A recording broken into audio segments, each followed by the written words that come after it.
Constantemente somos afligidos por problemas. Constantemente. Parece que problemas fazem parte da nossa história, do nosso DNA. Tanto os problemas nos acompanham, que a nossa vida é cheia de marcas.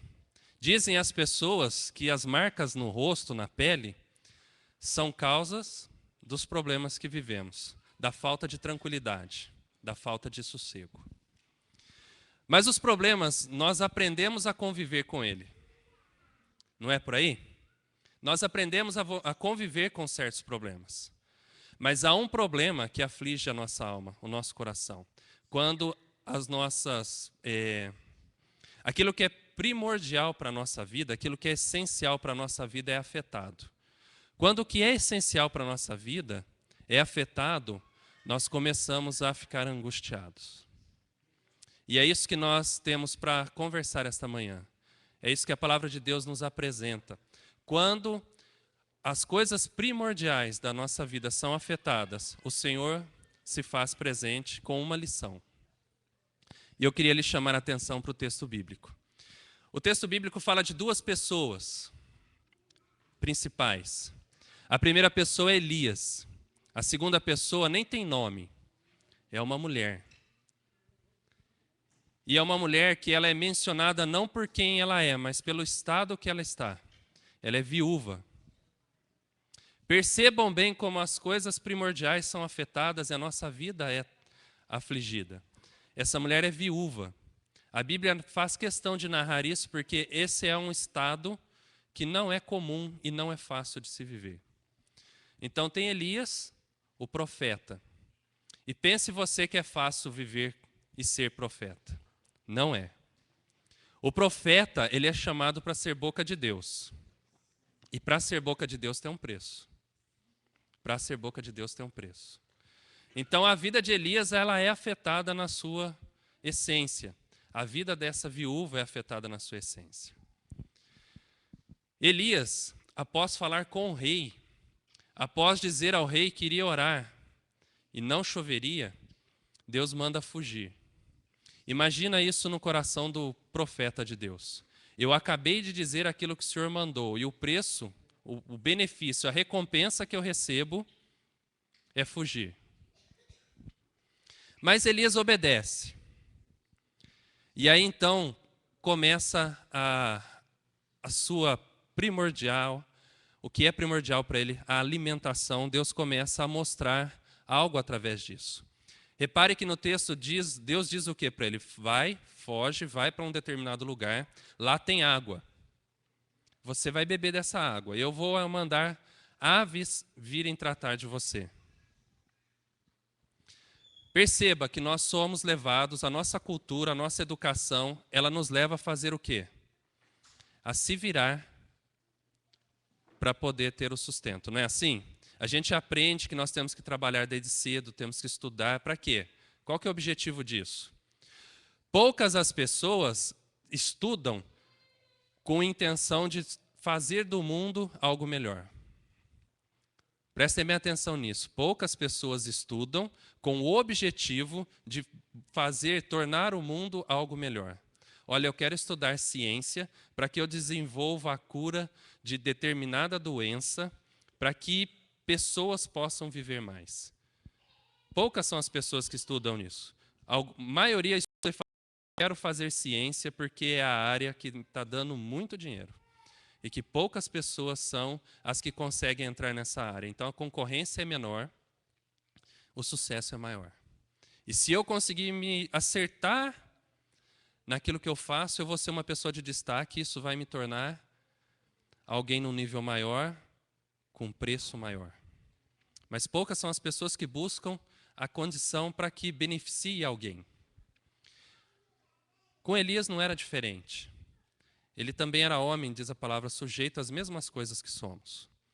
Mas Elias é chamado por Deus para ser profeta e confrontar o rei, a pessoa mais poderosa da época. E ele então agora é levado à beira de um rio, à beira de um riacho, e aves do céu vão alimentá-lo.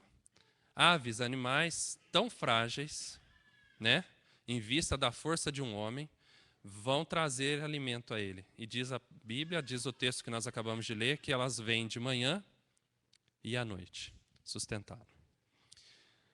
Mas diz a palavra que acontece uma segunda coisa com Elias. A água seca.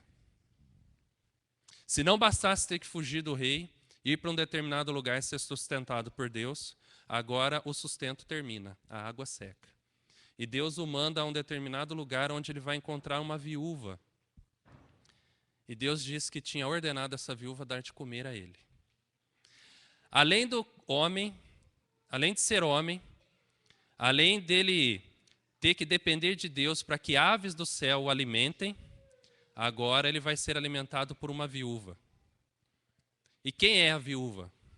A viúva, além de ser mulher, é viúva.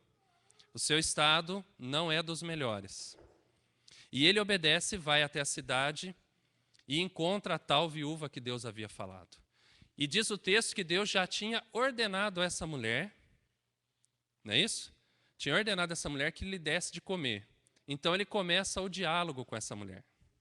Ele começa uma conversa com essa mulher e pede de beber. Prontamente essa mulher vai buscar o de beber. Mas na hora que ele toca no assunto da comida, eu fico imaginando como ele se sentiu em relação ao que Deus havia falado. Porque essa mulher fala, eu não tenho. Eu não tenho. Para a mulher, então, uma situação muito diferente e muito pior.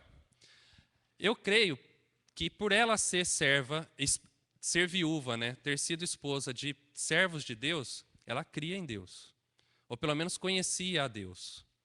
Né, porque ela se refere a Deus como seu Deus. Então talvez ainda não seria o Deus dela, mas ela sabia quem era Deus. Ela conhecia a história de Deus. E eu imagino que pela situação que ela estivesse passando, mesmo o incrédulo busca a Deus nos momentos de aflição. Lembra que o momento de aflição é aquele momento em que as nossas coisas mais preciosas, aquilo que é mais primordial para a nossa vida, nos é ameaçado ou até arrancado. Até o incrédulo. Vocês querem ver uma coisa? Certo homem diz que não cria em Deus. Até o carro dele perdeu o freio. E ele gritar, ai meu Deus. Ai meu Deus. E aí ele pediu a Deus ajuda e o carro voltou numa ribanceira de ré, uma Brasília. Ai meu Deus. Né? Então até o incrédulo sabe que Deus existe. Ele sabe. Né? Ele esforça-se muito para dizer que Deus não existe, mas ele sabe, porque na hora da angústia, ele sabe que só Deus pode socorrer. E a mulher, eu creio que orava a Deus pela situação dela. Mas o que acontecia com ela? Ela estava buscando, ela diz ao profeta que estava com 2 filetos de madeira.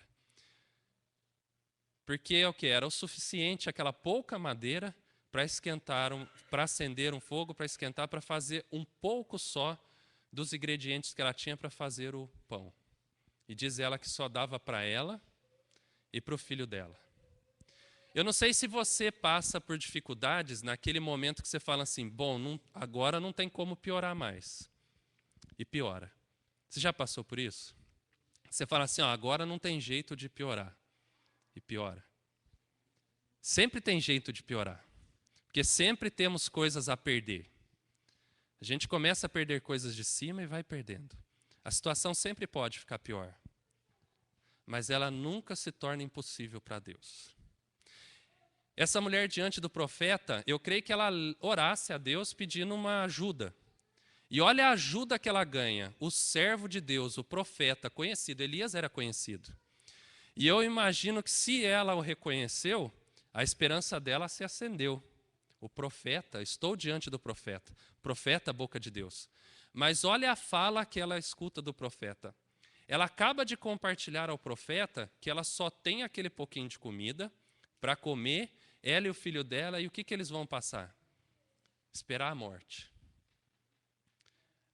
Esperar a morte. Qual palavra você esperaria vindo de Deus? Que palavra você esperaria que Deus lhe dissesse através do servo dele?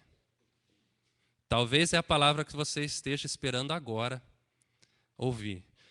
E o que ela ouviu? Vai, faz a comida e me serve primeiro. Você acabou de dizer a Deus que você só tem essa migalha e que essa migalha só serve para você. Não dá para entregar a Deus. E Deus fala assim: não, não, dá para mim. Depois vem você. Quando a gente pensa em Deus, a gente fala assim: ah, mas isso é possível porque Deus multiplica. Mas diante de um homem, Elias era homem. O que esperar diante de uma situação dessa? O que você pensaria, mãe, pai, pensando no Dia dos Pais hoje? Vou tirar da boca do meu filho para dar para um homem de Deus que está pensando no próprio umbigo. Não era isso que passaria no nosso coração, provavelmente? Acabei de falar para ele que eu só tenho isso, que nós vamos comer e morrer.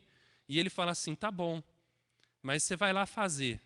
Só que primeiro você faz e traz para mim. Depois você faz e come.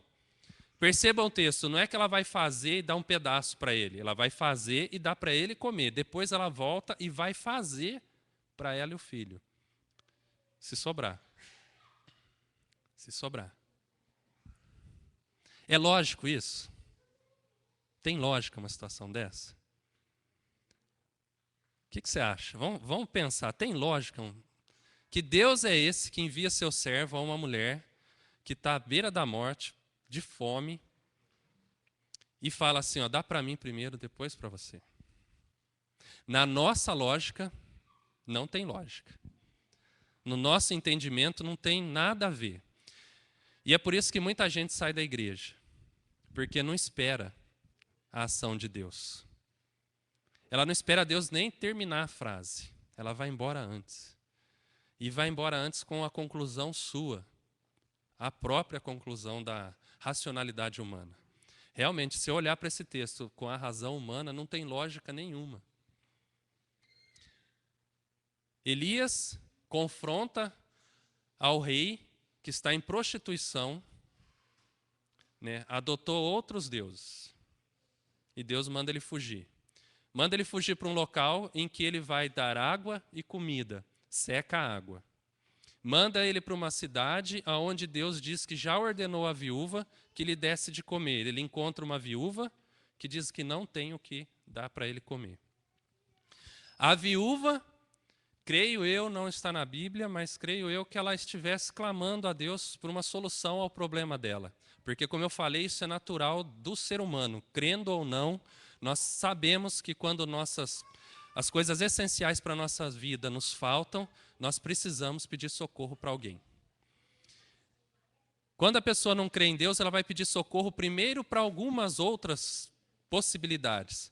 Mas essas possibilidades se encerrando, ela vai chegar em Deus. Ela vai findar em Deus e falar assim, bom, se Deus existe, vamos lá. Né? Ontem nós tivemos uma reunião com o Ministério de Louvor e uma pessoa compartilhou que seu tio recebeu a terrível notícia que está com câncer. E correu pedir socorro para ele e falou assim, ó, pede para a sua igreja orar lá.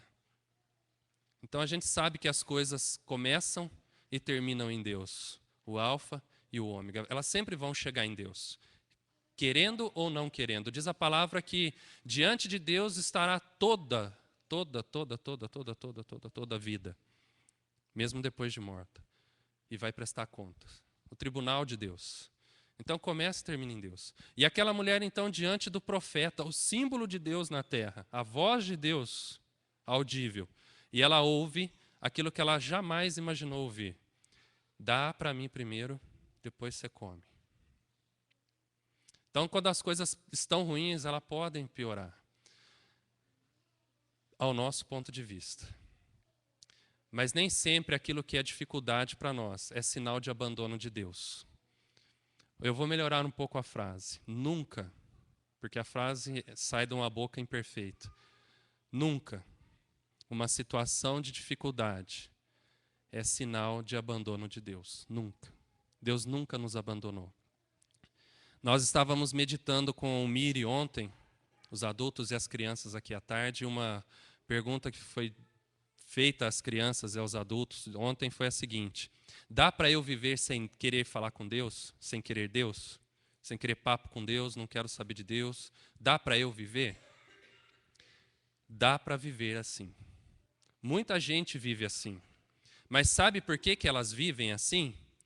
Porque Deus quer saber de nós. Porque se em algum momento Deus falar assim, eu não quero mais saber do André, crendo ou não, o André deixa de existir. Então, mesmo o incrédulo, o blasfemador, ele só existe porque Deus não desistiu dele. Ele só existe porque Deus não desistiu dele. Então, a dificuldade não é sinal da ausência de Deus na sua vida. Pelo contrário, a dificuldade faz parte de reconhecermos quão frágeis somos. Quão frágeis somos. Mas olha como Deus age de maneira... A língua congelou com o frio, viu, gente? Cabeção, esqueci minha jaqueta em casa, né? Aí pago o preço de ficar sem blusa, né? Mas olha só a maneira que Deus age no texto. Elias diz à mulher, vai, faz e volta, porque Deus diz que não vai faltar o alimento na tua casa. Ela obedece e diz o texto o quê? Que enquanto não houve chuva, não faltou alimento naquela casa. Não faltou alimento naquela casa. Então, através daquele absurdo da fala do profeta, a mulher obedeceu. Porque foi ontem também parte da meditação da reunião do Ministério de Louvor, né, a mensagem que foi trazida, que nós devemos amar a Deus, adorar a Deus, não por aquilo que Ele faz, mas por aquilo que Ele é. Apesar da falta de lógica, da voz de Deus através do profeta, dizer a ela, faz um pequeno bolo e traz para mim, e depois faz para você, ela obedeceu. Ela obedeceu. Apesar da falta de lógica do profeta ao confrontar o rei que estava em adultério espiritual, e Deus falando assim, ó, foge, o profeta obedeceu. Apesar da falta de lógica, né, porque Deus diz, ó, vai lá para a beira do rio, bebe da água, as aves vão te alimentar, e as aves realmente iam alimentá-lo de manhã e de noite, de repente a água seca. Apesar da falta de lógica, o profeta se levanta e vai para a cidade novamente. Quando nós olhamos do ponto de vista nosso, nós vemos um profeta passando dificuldade, confusão, né? Mas, Deus mandou eu vir para cá, eu vim, agora Ele falou que ia me alimentar e agora falta alimento, Ele mandou eu ir lá que a viúva ia me dar de comer, a viúva não tem nem para ela. Apesar de, olhando do nosso ponto de vista, nós vemos essa situação. Olhando do nosso ponto de vista, nós vemos uma viúva com seu filho à beira da morte por falta de comida e um homem à sua porta dizendo que é profeta de Deus pedindo a sua comida, aquele restinho que lhe resta. Mas aos olhos de Deus a situação é de salvação, porque quando a mulher obedece, a sua casa ela é alimentada, é cuidada. O problema dela era a falta de comida. O problema dela é solucionado por Deus. Não há mais falta de comida. O problema do profeta, quando ele olhava isso, se você ler o primeiro versículo do capítulo seguinte, você vai ver que a hora que termina esse texto que nós lemos, o profeta volta à presença do rei. Parece que Deus faz uma pausa na caminhada do profeta para mostrar para o profeta que a bênção, ele quer parar a rotina do profeta, ele quer parar a confrontação com o rei adúltero espiritualmente para abençoar uma mulher e um menino. Deus está disciplinando uma nação através do rei, mas ele para a disciplina de uma nação, porque ele quer falar com uma viúva, a mulher que a Bíblia nem cita o nome, e o menino que ela também não cita o nome, porque Deus quer abençoar eles. Deus pega alguém de nome, Elias, e leva para abençoar pessoas sem nome, pessoas que são reconhecidas não por quem elas são, mas pelo estado que elas estão passando. Viúva, à beira da morte, com seu filho. Provavelmente filho pequeno, porque ele não tinha condição de sustentar a mãe. Ele ainda era sustentado pela mãe. Percebam como Deus faz as coisas. Às vezes a gente pensa que as nossas dificuldades são para o mal, e na realidade não são, são para o bem. Elias poderia ter pensado assim, mas o que está acontecendo com esse Deus que me encorajou a confrontar uma pessoa tão poderosa como Acabe? Mas Deus mostra a Elias e fala assim, eu me preocupo também com os pequenos, nos detalhes. Eu não quero só trazer de volta a nação toda. Eu quero trabalhar também aquela pessoa aflita e abandonada, viúva, aflita, abandonada, à beira da morte. E o que fez a diferença foi a obediência. O que faz a diferença é a obediência. Não porque por aquilo que Deus nos faz. Porque se fosse pelo que Deus estava fazendo ali para eles até aquele momento, eles não obedeceriam a Deus. Porque não tinha lógica. Mas é por quem Deus é. E Deus é amor, diz a sua palavra. Deus é amor. E é um amor que se doa por nós. Que morreu na cruz por nós. Imagina, gente, se ele pagou esse alto preço por nossa causa, por que nos abandonaria? O Senhor não nos resgatou por capricho, porque nós somos bonitinhos. Olha como eu fiz o André tão bonitinho, né? Desperdício, jogar ele fora. Não, eu vou pagar um preço para trazer ele de volta e deixar ele na estante de enfeite. Deus não tem estante para enfeitar. Não tem armários, não tem cristaleiras. Deus não faz exposição dos seus filhos. Ó, tá vendo os meus filhos, que bonito? Dedo meu. Não. Deus não nos criou para enfeite. Deus nos criou com propósito. E o propósito de Deus é bom, é perfeito e agradável. E os planos de Deus para nós, eles jamais são frustrados. Isso acontece com os dois personagens do texto, Elias e a viúva. E eles obedecem a Deus por quem Deus é. Por esse Deus tão maravilhoso, tão conhecedor. Então, o que nós podemos aprender nessa manhã? Primeiramente, é que nós precisamos obedecer a Deus. Não é a situação quem vai determinar o nosso ponto de vista e a maneira que vivemos. É o Deus que nós servimos, o Deus ao qual pertencemos. É Ele quem dá a direção da nossa vida. E brevemente eu queria meditar nessa segunda questão, que é uma questão muito perigosa e muito verdadeira para a igreja. Por que para a igreja? Eu queria que você olhasse comigo o texto, bem rapidamente, o final dele. Só para contextualizar, depois do milagre da transformação, a panela não ter mais falta de comida, eu fico imaginando como aconteceu isso. Mas aconteceu de uma forma extraordinária, porque Deus é extraordinário. Não tinha mais falta de comida naquela casa. O profeta estava passando os seus dias ali naquela casa. Não foi isso que Deus falou? Vai lá e fica com a viúva vai dar de comer. E Deus deu de comer para a viúva e para o profeta. Os três, né, e o menino estão lá. Mas olha como é o coração do povo de Deus. O menino fica doente e morre. Qual que é a reação da viúva?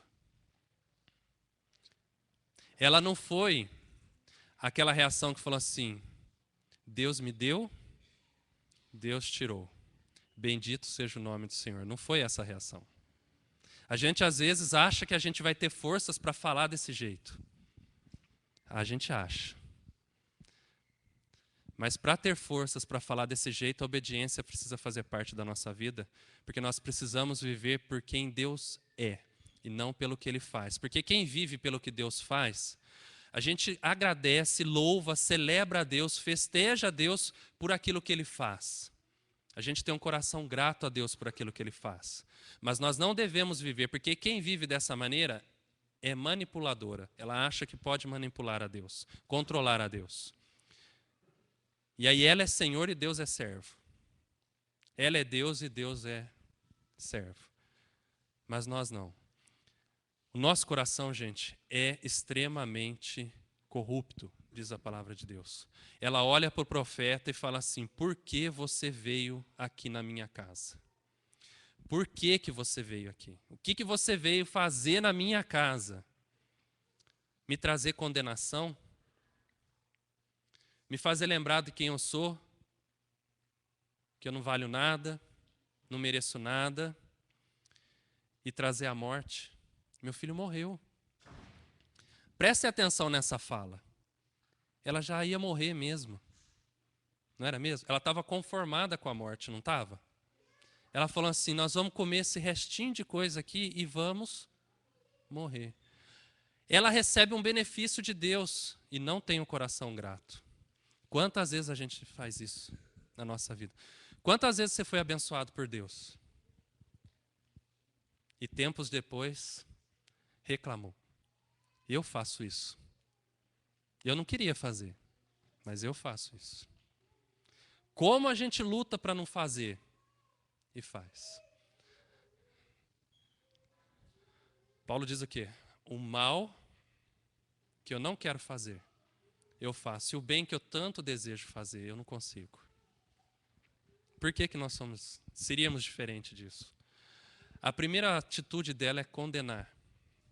A primeira atitude da mulher é condenar. Aí a gente fala assim, bom, mas há esperança, tem um profeta. Percebe o que Elias fala? Vamos olhar para a oração dele, bem rapidamente aqui. Versículo 20, capítulo 17 de 1º livro de Reis. Diz assim, versículo 17, vai para a gente só tapar da história, diz assim, depois disso, depois de ter sido abençoada, a farinha não acabar mais da panela, nem a botija de azeite se esvaziar, a mulher diz assim, adoeceu o filho da mulher, da dona de casa, e a sua doença se agravou tanto que ele morreu. Então disse ela a Elias, que fiz eu, ó homem de Deus? Vieste a mim para trazeres à memória a minha iniquidade e matares o meu filho? Ele lhe disse, dá-me o teu filho. Tomou-o dos braços dela e o levou para cima, ao quarto onde ele mesmo se hospedava, e o deitou em sua cama. Então clamou ao Senhor e disse, ó Senhor meu Deus, também a esta viúva com quem me hospedo afligiste, matando-lhe o filho? É uma oração de fé, gente? Essa é uma oração de fé? De quem crê que Deus vai transformar o mal em bênção? E Deus é especialista em transformar a maldição em bênção, não o contrário. Né? Procura ali se acha alguma coisa falando assim, ó, Deus transformou uma coisa boa em ruim. Mas quantas coisas nós achamos na nossa caminhada com Deus, né? Tanto na Bíblia como no nosso dia a dia, Deus transforma coisas ruins em boas. E o profeta, a boca de Deus na terra, fala assim, ó Deus, afligiste também a essa viúva. Até ele dá aquela vacilada diante de uma situação. Lembra, primeiro mexeu com a comida. Alguém consegue viver sem comida? Agora mexeu com a vida, com a morte. Coisas que fazem parte do alicerce da nossa caminhada. A oração dele, ele também tem medo. Isso me traz certo conforto. Porque às vezes quando eu sinto medo, eu olho para textos como esse e eu me lembro que Deus não faz o que faz por mim por quem eu sou, mas por quem Ele é. Mais uma vez é por quem Ele é. Não é por causa da minha fé que coisas acontecem. É porque Ele resolveu se manifestar para alguém tão pecador quanto eu. Olhar para mim e me amar do jeito que Ele me ama. E Ele olha então para Elias e faz uma coisa extraordinária, tanto para Elias quanto para a viúva. E diz assim, versículo 22, o Senhor atendeu a voz de Elias, e a alma do menino tornou a entrar nele e reviveu. Elias tomou o menino e o trouxe do quarto à casa, e o deu à sua mãe e lhe disse, vê, teu filho vive. E o versículo 24, para nós encerrarmos essa meditação nessa manhã, diz assim, então a mulher disse a Elias, nisto conheço agora que tu és homem de Deus e que a palavra do Senhor na tua boca é verdade. Diante de situações tão complicadas como essa, Deus se manifesta de tal maneira que uma pessoa se rende e reconhece quem é Deus. Deus para a história de Elias com Acabe para trabalhar na vida de uma viúva e de seu filho. E eu não me canso de dizer aqui, já disse várias vezes aqui, quando Deus trabalha na sua vida, Ele não quer te abençoar somente. Ele quer te abençoar e fazer de ti uma bênção. Prestem atenção, Ele quer te abençoar e fazer de ti uma bênção. Ele não quer somente te abençoar. Ele quer te abençoar e fazer de ti uma bênção. Ele abençoou a vida de Elias de tal maneira que isso serviu de preparação para Elias voltar e continuar sua conversa com Acabe. E ele parou a história, uma história tão importante entre o profeta e o rei da nação, para olhar para a vida de uma viúva sem nome, de seu filho que estavam à beira da morte, e trazer transformação. É esse Deus que nós servimos. É esse Deus que nos tirou de casa nessa manhã fria e nos trouxe até aqui para ouvir a sua voz, aprender da sua palavra. É esse Deus que faz grandes coisas por nós, mas que nós devemos amá-lo e adorá-lo, não pelo que ele faz, mas por quem ele é, porque ele é Deus. Amém? Vamos orar? Senhor, eu quero te agradecer, ó Pai, porque só o Senhor é Deus. E isso o Senhor traz à nossa memória. Porque não há outros deuses. Não há outros deuses que se comparam ao Senhor. Muitas vezes criamos pequenos deuses dentro de nós mesmos. O nosso ego, o nosso orgulho, a nossa falta de fé, as nossas justificativas. Mas o Senhor, ó Pai, é soberano. E o Senhor destrói esses altares. O Senhor se mostra, se manifesta a cada um de nós com a sua graça, com o seu amor, com o seu perdão, com a sua misericórdia. E o Senhor, ó Pai, mantém-nos fiel a cada um de nós, onde o Senhor diz que nos acompanha todos os dias da nossa vida. Que nós possamos, ó Deus, em nome de Jesus, crer no Senhor, viver, ó Deus, aquilo que o Senhor tem preparado. Que nós possamos, ó Pai, em nome de Jesus, confiar no Senhor de tal maneira que o nosso coração e a nossa mente descansem em Ti. Que não se tornem relaxados, mas que confiem mais no Senhor. Que permita, ó Deus, o Senhor trabalhar no nosso coração e na nossa história, para que a nossa história seja a história que o Senhor escreveu, para que nós possamos, ó Deus, caminhar seguros em Ti, que nós não viemos a sofrer coisas que são consequências dos nossos atos, porque nós sabemos, ó Deus, que o Senhor tem algo precioso preparado por nós, porque o Senhor diz que é Pai, diz que o Senhor é amor, que o Senhor, ó Pai, dá o melhor aos seus filhos, que se nós como pais não damos coisas ruins aos nossos filhos, que dirá o Senhor? E nós temos que aprender isso, ó Deus. Nós desejamos experimentar a ação poderosa, milagrosa do Senhor, sobrenatural do Senhor, ó Deus. Por isso transforma o nosso coração duro muitas vezes, num coração de carne. Ó Pai, transforma a nossa caminhada, nos coloca no caminho do Senhor, entendendo que o Senhor é o único caminho. E que a glória, Pai, a glória seja dada somente ao Senhor. Que nós possamos ser testemunhas vivas do Teu amor por cada um, ó Deus. E que isso traga bênção para nós e para as pessoas que nos cercam. Tem misericórdia de nós. Socorre os nossos familiares, os nossos amados e queridos. Aquelas pessoas que nós nos lembramos. Aquelas pessoas, ó Pai, que nós sabemos que precisam do Senhor tanto quanto nós.